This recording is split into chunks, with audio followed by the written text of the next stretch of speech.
Class 7 থেকে 12 পর্যন্ত সমস্ত ছাত্রছাত্রীদের জন্য Edubhavan online education app Google Play Store থেকে ফ্রিতে ডাউনলোড করো, লিংক ডেসক্রিপশনে। আমেরিকার প্রেসিডেন্ট ডোনাল্ড ট্রাম্পের হুঙ্কারমূলক রণনীতির থেকে আজ দৃশ্যত বেশ কিছুটা ভিন্ন অবস্থান নিলেন সেই দেশের ভাইস প্রেসিডেন্ট জেডি ভান্স।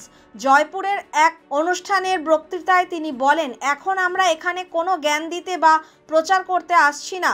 যে কোনো কাজ আমরা যেভাবে বলবো সেভাবেই করতে হবে এমনটা নয়। এর আগে ওয়াশিংটন প্রধানমন্ত্রী মোদির সঙ্গে জ্ঞান দেওয়ার ভঙ্গিতে কথা বলতো। ট্রাম্প ক্ষমতায় আসার পর থেকেই শুল্ক নিয়ে ভারতকে ধারাবাহিকভাবে আক্রমণ করে গিয়েছেন। অনেক ওঠাপড়ার মধ্যে দু দেশের মধ্যে বাণিজ্য চুক্তি নিয়ে কথা শুরু হয়েছে। ভান্স অবশ্য তার চলতি ভারত সফরে এর আগের জো বাইডেন প্রশাসনকেই ভারতের সঙ্গে সম্পর্কের টানাপোড়েনের জন্য দায়ী করেছেন। তার কথায় এর আগে আমেরিকার প্রশাসন ভারতকে দেখত কম দামি শ্রমিকের উৎস হিসেবে।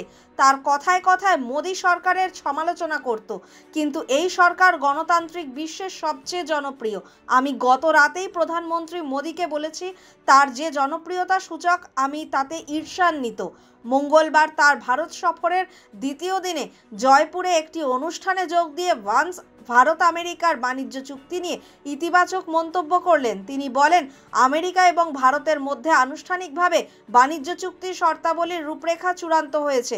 বিশ্বাস করি এটি প্রেসিডেন্ট ডোনাল্ড ট্রাম্প এবং প্রধানমন্ত্রী মোদির ভাবনার বাস্তবায়নের দিকে একটি গুরুত্বপূর্ণ পদক্ষেপ।